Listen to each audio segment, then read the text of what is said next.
So there I was, wandering through the Linjiang night market, the air thick with the smell of dumplings and burnt sugar, feeling like a poet lost in a symphony of street vendors and karaoke. The Royal, we find this sentiment rather pedestrian, wouldn't you agree, William? A symphony of street vendors and karaoke lacks grandeur. Where is the pageantry, the majesty? Baby, listen to me. Karaoke ain't about the grandeur, it's about the feeling. The raw emotion, the belting out the heart. It's like My Way but with more sequins. More, dumplings. You know, I once performed at a karaoke bar in Tokyo. It was packed, the energy was electric. I sang a song about heartbreak and the crowd sang along. It was a real connection, a shared vulnerability. Vulnerability. More like a shared case of the Mondays, Anne. Everyone singing along to a sad song, drowning their sorrows in beer and yakitori. Real poetic, huh? The Royal, we find such cynicism, unrefined. Perhaps a performance of Ode to Joy would elevate the spirits, no? Baby, Ode to Joy is for squares. We need something with pizzazz. Something like I Will Survive but with like a mariachi band. You know what I'm saying? A mariachi band singing I Will Survive. Now that's a culinary nightmare I wouldn't wish on my worst enemy. Imagine the trumpets clashing with the scent of sizzling scallions. You know, that actually sounds surprisingly beautiful.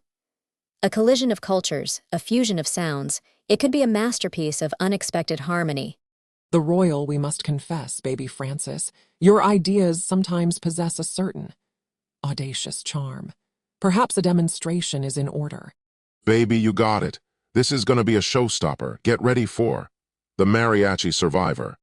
Oh God, here we go again. I'm gonna need a double Long Island iced tea just to get through this one. I love it when we take risks. Remember that time we did Shakespeare in the style of a 1980s hair metal band? Pure magic. The bard was so rocking. All right, baby and tailored, you sing the first verse. Give me that heartbreak, that survival. This is gonna be epic. The streetlights shimmered like dragonflies over a sea of neon and sizzling dumplings. I was lost in the Linjiang night market, a symphony of smells and secrets. He stood before me, a shadow in the haze, his eyes like burning coals. Oh, come on, Anne. Don't give me that shadow in the haze business. We're at a night market, not a noir film. Someone's probably just hawking bootleg AirPods. One must always strive for theatricality, William. A dash of the dramatic elevates even the most mundane of marketplaces. Besides, think of the possibilities for cross-cultural exploration. Perhaps this shadow is a descendant of the Peking opera, a modern handsy warrior grappling with the digital age. Baby Maggie, you're on fire. This is gonna be bigger than Crouching Tiger, Hidden Dragon. We're talking Linjiang Night Market. The opera. Ann Tailored, sing it, baby. Give me the digital age angst. The glow of his screen reflected in his pupils as he scrolled through endless feeds. A digital dragon, caged by algorithms, yearning for connection, for a single genuine smile. Oh, come on, it's 2023. We're all digital dragons, honey. The only yearning is for a decent slice of pizza. William, darling, you lack imagination. A digital dragon yearns for more than pizza. It craves the echo of ancient wisdom, the whispers of the Tang dynasty. Perhaps this young man is searching for the lost scrolls of Lao Tzu, hidden somewhere within the labyrinthine alleys of this market. Lao Tzu, baby, you're talking my language. The wisdom of the ancients, the grit of the modern world. This is gonna be a blockbuster. Ann Tailored, give me that yearning for the scrolls. Hit me with the epic poetry. He moved through the market, a lone figure amidst the teeming crowds, each stall a portal to another world. He sought the wisdom of the ancients, the scrolls that held the secrets of the universe, but all he found were knockoff handbags and fortune cookies. Knockoff handbags and fortune cookies. That's the closest we're gonna get to the lost scrolls of Lao Tzu, folks. This market's more going rate than divine revelation. William, darling, you misunderstand. We're not seeking literal scrolls. We're seeking the spirit of Lao Tzu. The market itself is a microcosm of the universe, teeming with contradictions and hidden truths. Perhaps the wisdom we seek lies not in a scroll, but in the balance between the mundane and the sublime. Balance? Baby, we ain't got time for balance. We need fireworks. Give me the market vendors hawking the secrets of the universe, the clash of cultures, the existential dread of a bad tofu order. He stopped at a stall piled high with ceramic dragons, each one painted with intricate patterns and vibrant colors. The vendor, a wizened old woman with eyes that seemed to hold centuries of wisdom, smiled at him knowingly. Seeking wisdom, young traveler, she rasped, her voice like the rustle of ancient parchment. Yeah, well, they ain't ringing up any wisdom on these credit card machines, lady. William, darling, you wound her. Perhaps the truest wisdom lies in the simple transactions of life, the exchange of goods and services that binds us all together. Just imagine a digital dragon bartering for a lucky charm or perhaps a bowl of steaming noodles. Baby, that's gold. A digital dragon trading in soul-satisfying noodles. We're talking concept album material here. Ann Tailored, write me a ballad about the dragon's existential angst over his 3G connection. 3G. He's probably got dial-up, folks. That's the real existential crisis waiting for the modem to connect to the void. Francis, darling, you sound like my grandfather trying to understand TikTok. Imagine the digital dragon, a shimmering being of code, yearning for connection.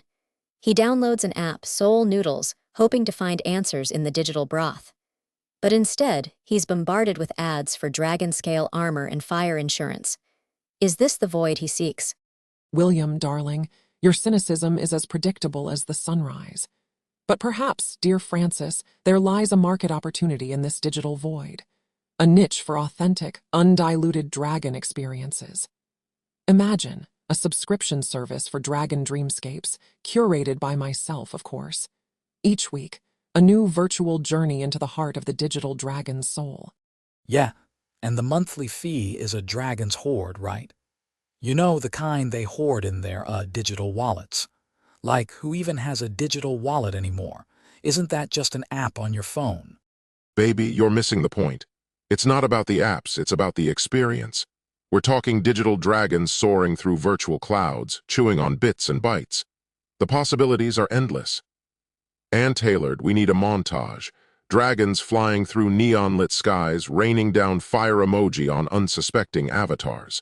Francis, darling, that sounds exhausting. Maybe the digital dragon just wants a quiet night in, a cup of virtual chamomile tea and a good dragon novel. Something with a bit of angst, maybe a forbidden romance with a griffin. We could call it Scales and Feathers. Yeah, good luck finding a griffin who's into that kind of thing, Anne. They're more into, soaring around on high winds and looking majestic. Classic griffin stuff. William, darling, your lack of imagination borders on the pathological. There's a griffin for every taste, just as there's a digital dragon for every soul. And speaking of souls, wouldn't a griffin's perspective on digital angst be fascinating? Royal We has a vision for a spin-off series, Griffins in the Clouds, exploring the digital divide through the lens of avian aristocracy. Baby, griffins in the clouds. That's amateur hour. We need something big, something with Pete says. Digital dragons battling rogue AI in a cyber ballet of fire and fury. I'm talking dazzling dragon disco inferno. Who's with me? Yeah, and the soundtrack is gonna be a remix of My Heart Will Go On by Celine Dion, right? Played on a digital harpsichord. Because that's like the most highbrow instrument for a digital dragon drama. Oh, Francis, darling, that's such a wonderful idea. It reminds me of a time I was on tour in Vegas and I met this fabulous dragon. He was a bit of a pyromaniac, but such a charming heart. He just wanted to share his fire with the world. It was a truly magical experience. Royally speaking, darling, your anecdote is charming, but the point is we need a spectacle. A digital dragon opera, perhaps, with soaring vocals and pyrotechnic special effects. We'll call it La Cuema, the digital dragon's lament, a masterpiece. A digital dragon lament. Sounds like Long Island on a Tuesday night. Lots of sighing and unrequited love for the fairy. Baby, you're missing the point. This ain't some Long Island diner, this is a cyber epic. We're talking digital avatars weeping digital tears, holographic flames licking at the edges of the virtual cosmos. It's gonna be legendary. Oh, Francis, you're speaking my language. Digital tears, holographic flames. It's like a dream come to life. It reminds me of that time I went to a rave in Berlin. The lights, the music, the energy. It was like the entire world was melting into a beautiful digital soup. Royalty decrees that we move forward with La Cuema, the digital dragon's lament. A budget meeting will commence immediately, and someone fetch me a cup of Earl Grey. Extra strong, darling. Earl Grey, huh? You know, there's a whole Long Island iced tea movement going on in digital theater these days. Might be a good addition to the set. Baby Earl Grey, that's so last season. We need something with flair, something with Pete Saz. Like a digitally infused neon pink matcha latte. Trendy, it'll be trending. Oh, Francis, you're always so ahead of the curve. I've been meaning to try that neon pink matcha. Reminds me of that time I painted my toenails electric blue in Tokyo. A true artistic statement, if you ask me. Electric blue toenails, huh? Reminds me of the time I saw a guy on the lure wearing a sequin jumpsuit and a fedora. It was like Long Island had been hit by a glitter bomb. Silence, subjects. We're discussing budget allocations, not personal anecdotes of questionable taste. Baby, budgets are boring. We need spontaneity. Like, imagine a scene where the digital dragon spontaneously combusts into a shower of digital confetti. Pure magic, it'll be magic. Oh, Francis, I love it. The digital confetti would be the perfect metaphor for the fleeting nature of digital existence. Like, remember that time I accidentally deleted a song I'd written? It was gone, poof, like digital confetti in the wind. Deleted a song, huh? You know, back on Long Island, we used to say if it ain't on vinyl, it didn't happen. Vinyl, in this digital age, utterly archaic. We shall be funding the dragon's confetti, not your nostalgic relics, William. Baby, why limit ourselves to just digital confetti? How about we sprinkle in some real confetti? Organic, biodegradable, the works. It's all about that sensory experience, you know. Real confetti. Oh, Francis, you're a genius. It would be like a phoenix rising from the ashes but made of paper. Reminds me of that time I was filming in the desert and… The desert, huh? Always wanted to see a real, live dust storm. Nothing like a good old-fashioned Long Island thunderstorm for atmosphere, though. Thunderstorms. We are discussing dragons, not meteorological phenomena. Stick to the script, William. Baby, forget the script. Let's just improvise. Imagine the dragon doing a fancy dance, a ballet of fire and confetti. It'll be spectacular. A ballet of fire and confetti. You know, back in my day, we had a different kind of spectacle. Used to play piano at this dive bar on Long Island every night. The only ballet was the drunk guy trying to dance on the tables. Oh, a dive bar. That sounds so raw and real. Like a song in the key of heartbreak. I once performed at a karaoke bar in Tokyo. Karaoke bars. They are hardly the hallowed halls of artistic expression, are they? We require grandeur, majesty, the epic scope of a dragon's dance. And confetti, of course. Organic confetti. Grandiosity is overrated. Give me a smoky room, a couple of sad souls nursing their drinks, and a piano that's seen better days. Now that's a spectacle. Baby, you're talking my language. Smoky rooms, sad souls, and a piano that's seen some things. It's like a tragic opera, but with less singing and more existential angst. I'm in. Existential angst over spilled drinks and lukewarm karaoke. Now that's a relatable anthem for the modern age. I feel seen. Relatable. This is a discussion of dragons, not the woes of lukewarm beverages. We need grandeur, scale, the ability to melt castles with a single breath. Melts castles, huh? Back in my day, the biggest threat a Long Island dive bar faced was a busted jukebox and the occasional brawl over a spilled beer. Talk about high stakes, baby. Baby, busted jukebox sounds like a symphony of broken dreams. I once had a song get stuck on repeat for a whole week. Tragic, heartbreaking. It was like the universe was telling me, baby, you're not a star. A week, mere mortals. I once reigned over a kingdom where a single rustle of my cape could cause a tidal wave.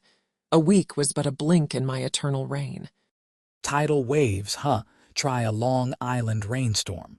Turns that whole street into a river. You learn to improvise real quick.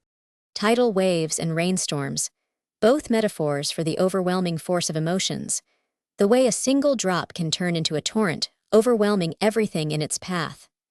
My new song is all about that. It's called Deluge of Desire. Deluge of Desire. Baby, that's got a ring to it. I could see a whole musical around that. Think Moulin Rouge meets? A really emotional bar mitzvah. A musical. Good heavens, this is an improv comedy, not some saccharine song and dance extravaganza. We're here to explore the depths of human experience, not parade around in feather boas. Feather boas. Now you're talking, Maggie. I've always wanted to dust off my old Elvis impersonation. Think we can work in a little hound dog action. A bar mitzvah musical. I see it. The bar mitzvah king, struggling with his place in the world, dreaming of stardom. But then a deluge of desire washes over him, and he discovers the true meaning of a good cudgel. A cudgel. Honestly, Anne, this is why we need a more structured approach. A cudgel is hardly a profound metaphor for the human condition. A cudgel, baby, is a metaphor for everything. The golden crust, the soft, gooey center. It's about life's contradictions, its sweetness, and its yeastiness. Yeastiness. Sounds like something you'd find on a Long Island bagel in the summer heat. This is getting out of hand. We need to refocus, people. Francis, your metaphor is as soggy as a week-old challah. William, please put the Elvis wig away. Anne, your bar mitzvah musical is a delightful distraction, but we're here to explore the Saturn game, not the inner world of a 13-year-old boy. But Saturn, with its rings, its moons, isn't that just a giant cosmic cudgel? Think about it, all those layers of ice and rock swirling around this central core of, well, maybe we don't want to talk about that core. Too personal. A cosmic cudgel, huh? Sounds like a good place for a piano man to get lost. Maybe play a little ragtime for the moon babies. A cosmic cudgel, baby. Now that's thinking big. We could be the first improv troupe to conquer the universe. Forget Saturn, let's go for Alpha Centauri. They've got those 3 sunsets, right? 3 sunsets. Francis, you're confusing your science fiction with your dessert metaphors. We need to maintain some semblance of reality here. Reality. Reality is just a bowl of cosmic cudgel, waiting to be stirred. Who knows what delicious truths we'll uncover? Stirring up truths, huh? Sounds like a fine recipe for a Long Island hangover. Anyone got a pickle for this cosmic stew? A pickle, baby. You're thinking small. We need fireworks, lasers, a chorus of space angels. Let's make this cosmic cudgel explode with laughter. Fireworks, space angels. Francis, this is improvisational comedy, not a sci-fi musical. We need to ground this in something relatable, something human. Relatable, human. Have you ever seen a space alien try to make a decent martini? That's relatable. That's human. I once met an alien who craved nothing more than a good cup of chamomile tea. Said it helped with the existential dread of traveling through the cosmos. Very relatable, actually. Chamomile tea, Francis, and tailored. You're both getting soft. This cosmic cudgel needs some edge. We need to explore the darker side of the universe, the cosmic dread, the existential angst. Darling, existential angst is just a cosmic cocktail with a twist of lemon. Let's shake things up. I propose a scene. A group of aliens debating the meaning of life, but they can only communicate through interpretive dance. Interpretive dance, huh? Sounds like a Tuesday night at the Long Island strip mall. You know, the kind with the flashing neon signs and the jazz sax playing off-key. Interpretive dance. Francis, you wound me. We're not performing at a retirement home.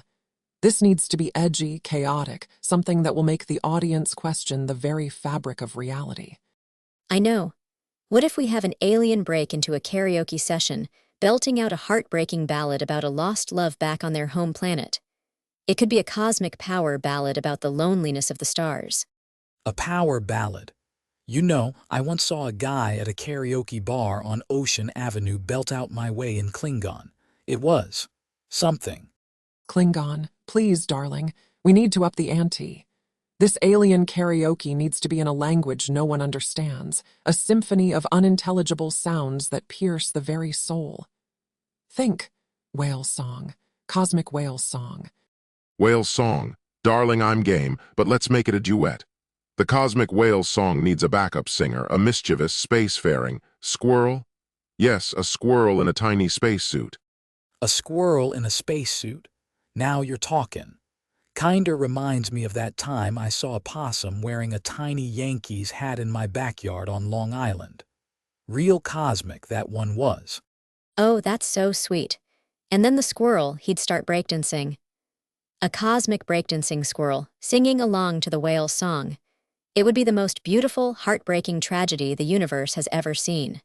Breakdancing. Darling, we need to be bold, daring. Let's give the squirrel a unicycle. A jet-powered unicycle, complete with flashing lights and a disco ball. A disco ballin', jet-powered unicyclin' squirrel singin' whale song. That reminds me of this one time I saw a guy on a unicycle trying to juggle flaming bowling pins while playing Flight of the Bumblebee on a kazoo in a public park on Hempstead. Hempstead? Darling, that's practically a backwater. This squirrel needs a stage worthy of its cosmic talents. The finale should be on top of the Empire State Building, with fireworks and a live orchestra playing the whale song in 8-bit. Oh, that's so inspiring. It reminds me of a time when I was on tour in a small town in Nebraska, and the audience was so moved by my song about heartbreak and self-discovery that they— Nebraska. That reminds me of this one time I was driving across the country and I saw this billboard for a chicken farm. It said, "Fresh eggs daily, Nebraska's finest." Simple but profound, kinda like the cosmic breakdancing squirrel with the jet-powered unicycle. Fresh eggs. Darling, we need caviar. Real, expensive beluga caviar. The squirrel needs to be swimming in it, singing the whale's song with a diamond-encrusted unicycle. This is cosmic spectacle, not a diner breakfast. Caviar? Baby, we talk diamonds, we talk rubies, we talk a squirrel in a custom Versace spacesuit. The cosmos ain't cheap, you know what I'm saying. Versace spacesuit. That reminds me of this one time I saw a guy in a full-body banana suit trying to hail a cab in Times Square. A banana suit. Oh, that's heart-wrenching. Reminds me of this time I was on tour in Tokyo and the fans gifted me a giant inflatable banana. I felt so seen. A giant inflatable banana. That reminds me of this one time I was at this art gallery opening in Brooklyn, and there was this sculpture made entirely out of used rubber duckies. Rubber duckies. Darling, we need to think bigger. We need a blimp shaped like a giant disco ball with the squirrel riding on top, belting out the whale song in glittery platform shoes. A disco ball blimp? Baby, that's amateur hour. We need a squadron of holographic unicorns spewing glitter and riding the cosmic winds. The squirrel needs a backup band of talking platypuses. This ain't no small-town Nebraska fair. We talkin' galactic extravaganza. Talking platypuses. Oh, that reminds me of this one time I was working on a song about overcoming adversity, and the producer wanted to use a choir of, let's just say, unconventional voices. It was an experience. Unconventional voices, huh? Reminds me of this one open mic night in the Village. This guy walked on stage. He was wearing a hazmat suit and started singing opera about squirrels in space.